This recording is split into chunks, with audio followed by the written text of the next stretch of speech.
Social Security Administration. How can I help you? Yes, I received a call about this number that I should call back about my Social Security. So when did you receive the call?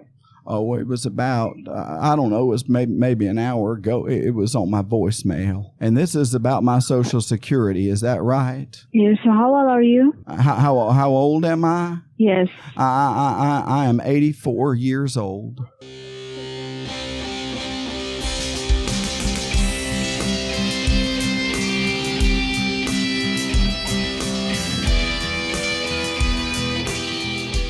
Welcome to Enemy of the Surveillance State, where we discuss news, tips, and open source tools to help you protect your privacy in an age of mass digital surveillance. I am your host, C. Mitchell Shaw, and this week we'll be discussing the corruption of the NSA and how its very existence threatens not only the privacy of Americans, but the very security it promises in exchange for that privacy. We'll also discuss the ongoing war on encryption, and I'll be introducing a new segment that I'll call Messing with the Scammers, this week on Enemy of the Surveillance State.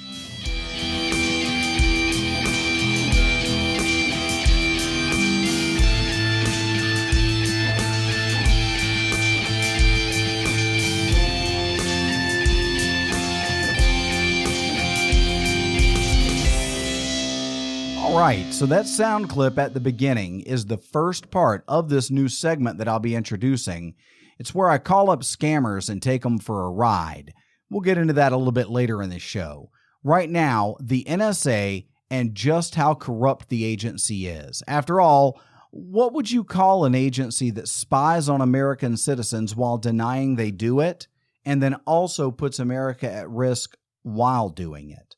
That the NSA spies on American citizens is well known and well documented, especially by the Snowden leaks. That the NSA denies doing what we all know it does is equally well known and documented. I've covered that in previous episodes of Enemy of the Surveillance State. Just go back and listen to those. What is less well known, but still very well documented, is that the NSA is a risk to national security. This, of course, is intricately tied to the value of encryption in the hands of ordinary citizens. The NSA and their surveillance hawk buddies in Congress want backdoors into your encryption so that you can keep secrets, just not from them. I dealt with the value of privacy, even if you have nothing to hide, in the very first episode of this podcast. If you've not already heard that episode, go back and check it out after you finish listening to this week's episode. The bottom line is that privacy matters, and it is never about what you have to hide. It is always about what you have that is worth protecting. Right now, even as the surveillance hawks in Congress are pushing forward for the Earn It Act, which would effectively end all meaningful encryption by forcing the companies and organizations that make it to create backdoors for government, that same Congress is seeking answers to how the NSA sacrificed national security by creating backdoors. Can we just spend a moment on the irony of the fact that NSA stands for National Security Agency? National security is in the name. It should be the agency's prime directive.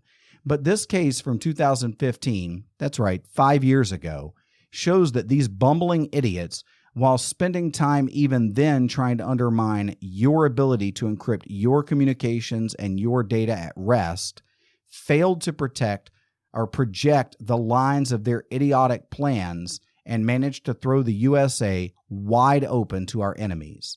In March of 2016, I wrote an article for the New American Magazine. I'll put a link in the show notes about this. This was right at the time that the FBI and Justice Department were fighting Apple in court over the encryption of Saeed Farook's iPhone. Here's how that article begins.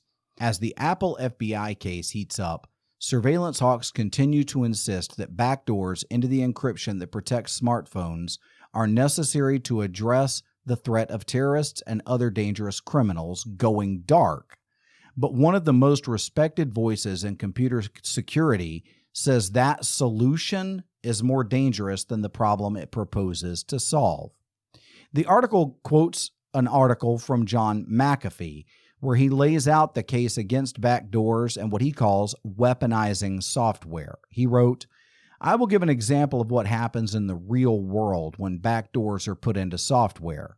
On December 17th of last year, Juniper Networks, a major provider of security network systems whose customers include nearly every U.S. government agency, announced that it had discovered 2 unauthorized backdoors in its systems. In short, here's what happened. The NSA and its British counterpart, GCHQ, inserted backdoors into 13 models of firewalls made by Juniper. The idea was that those created vulnerabilities would allow the NSA and GCHQ to spy on other nations that use those firewalls to protect their systems. But, shock and awe, it backfired. Because remember who else was using Juniper firewalls? That's right, the U.S. government. And while those firewall backdoors were discovered by our enemy, they just walked right in and looked around." McAfee wrote this, "The Internet Underground knew of these backdoors within weeks of their release, and so did the Chinese, and so did the Russians, and so did every hacker on the planet. Monitoring changes within major software systems is the simplest of all things. Every hacker toolkit contains a compare program that will outline all changes made to a piece of software by the manufacturer. Disassembly tools tell the hacker what each change does." Did you get that?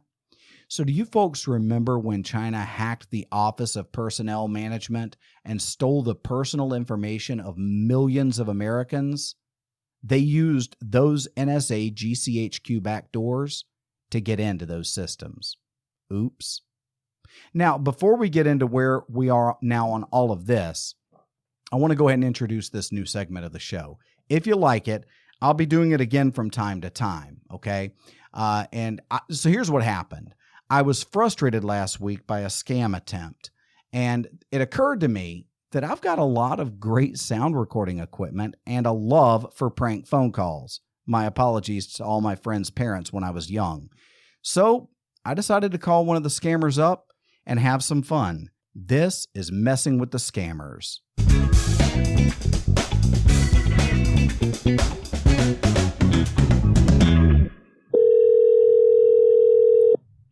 Social Security Administration, how can I help you? Yes, I received a call to about this number that I should call back about my Social Security. So when did you receive the call? Oh, it was about, I don't know, it was maybe an hour ago. It was on my voicemail. And this is about my Social Security. Is that right? Yes. So how old are you? How old am I? Yes. I am 84 years old. So, sir, can you verify me your first name and your last name along with your area zip code? My area zip code.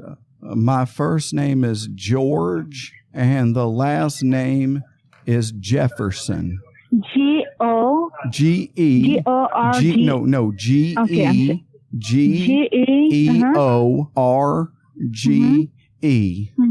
And my last G-E-O-R-G-E and the last name is Jefferson. Jefferson.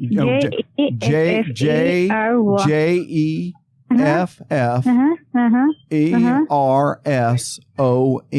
Jefferson. George Jefferson. Okay. Now I'm retired now from the dry cleaning business, but I've been drawing my Social Security for many, many years now, and I don't want there to be any kind of a problem with that. So is there a problem with my Social Security benefits, ma'am? Okay, so here I got some confidential information regarding your Social Security number. So if you're aware about this situation, I will go ahead and I will give you the complete information. And according to your statement only, I'm going to update your file to my senior officer who is going to investigate regarding this case. So before I give you any information, I just want to make it sure that I'm giving the right information to the right person. So I'm George Jefferson. Yeah, that's me. I'm asking. Yes. So just confirm me the 4-digit number of your social number. Only the last 4-digit number. Oh, the last 4 digits of my Social Security number are 1099. 1099. That's correct. Okay. So are you living alone or with your family? Are you at home or are you somewhere else, Mr. George? I am at home. I just live here with my wife and our housekeeper, Florence. Okay, so this is your cell phone number or this is your home phone number? Yeah, that is my phone number. Yes, that is. Okay. Is this the first time you're getting a call? Yes. This is the second time you're getting a call? No, it's the very first time. Right? And so I was very concerned because we rely on that Social Security check. It's very important to us. Okay. So the reason behind of this call is to know that in order to suspend your Social Security number on an internet. Oh, no. Please don't do that. If you suspend my Social Security number, I won't get that check. So this is just an investigation call. I will let you know. Just calm down, okay? Please don't raise your voice at me. My high blood pressure is very bad, and please don't raise your voice at me. And don't cancel my Social Security number, please, young lady. Sir, we are not saying that we are going to block your Social Security number, okay? This is just an investigation call, just to make sure that whether you are the one who is misusing your Social Security number in Texas or not. That is the reason only we're just calling you up, okay? Okay. Well, I guess that's fine then. I appreciate the phone call. So what do we need? So have you ever been in the state of Texas? I was born in... Have you ever been in the state of Texas? I was born in Texas. Okay. You were born in the state of Texas?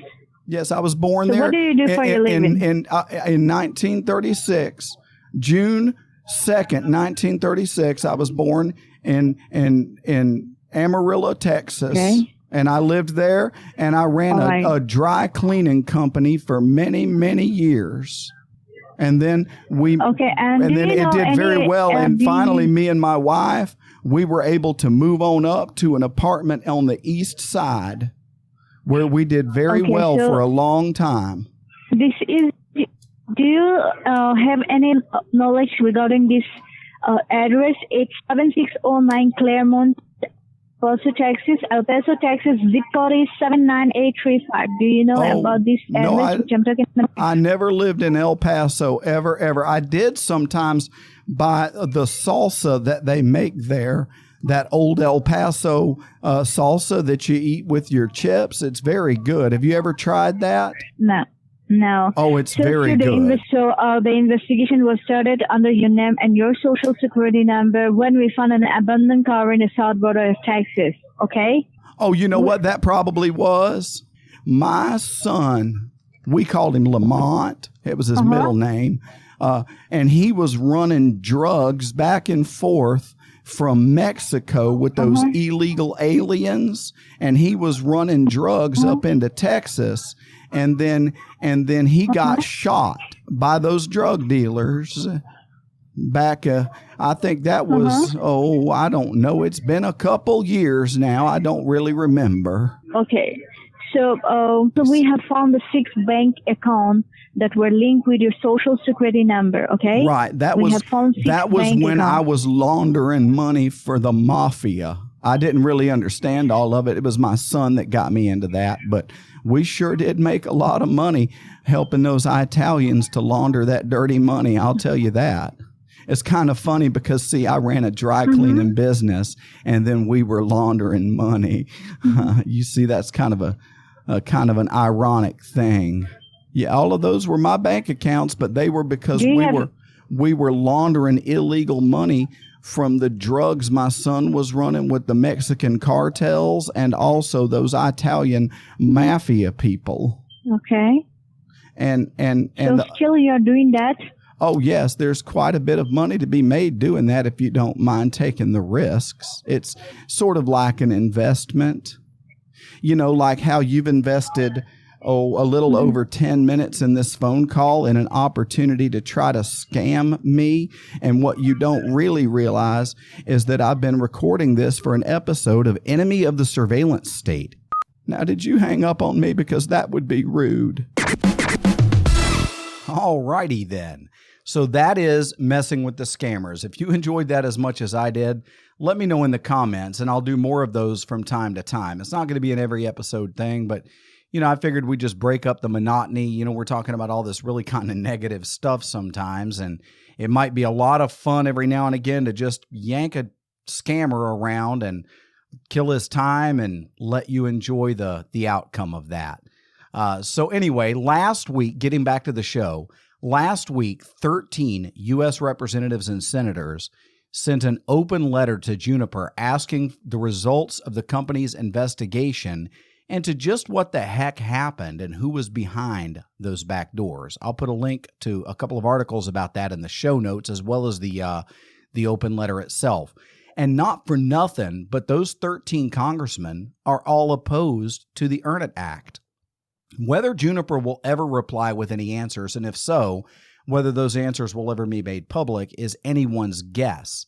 The point is that the Earn It Act is beginning, even in Congress, to be seen for what it is, a dual threat to privacy and national security. And it was people just like you that are responsible for that, because a petition to Congress with more than 500,000 signatures told them to oppose this terrible piece of legislation, and some of them are listening. If the Juniper episode teaches us anything, it is that sacrificing privacy is always a bad idea. So keep standing up, keep fighting, because privacy matters. And because of that, I want to ask you to do two things as soon as this episode is finished. First, like, share, and subscribe to this podcast. Friends don't let friends get spied on. Make sure that others know about this show so they can listen too. Second, if you've not already done it, please consider supporting Enemy of the Surveillance State by checking out the Patreon page and the merchandise line. I'll put links in the show notes. Did you know that you can support Enemy of the Surveillance State for as little as $5 a month? See, I had to make a decision early on when I launched this show, and I decided not to accept advertisers, because I want you to know that if I recommend a tool or a product, it's because I use it and trust it, not because the person who made that product paid me to say so. By being listener supported, I can maintain that integrity, so please consider helping if you can. Finally, thank you for listening. This show would be worthless without you, and I really appreciate your time to listen to it. Enemy of the Surveillance State is written, recorded by, and produced by me, C. Mitchell Shaw. Original theme music is by Mike Leavitt. He's a real pro and a great guy. If you need music for anything, check his link in the show notes and reach out to him. He won't let you down. He's just a great guy. God bless you. Stay safe. Protect your privacy. And I'll catch you next week on Enemy of the Surveillance State.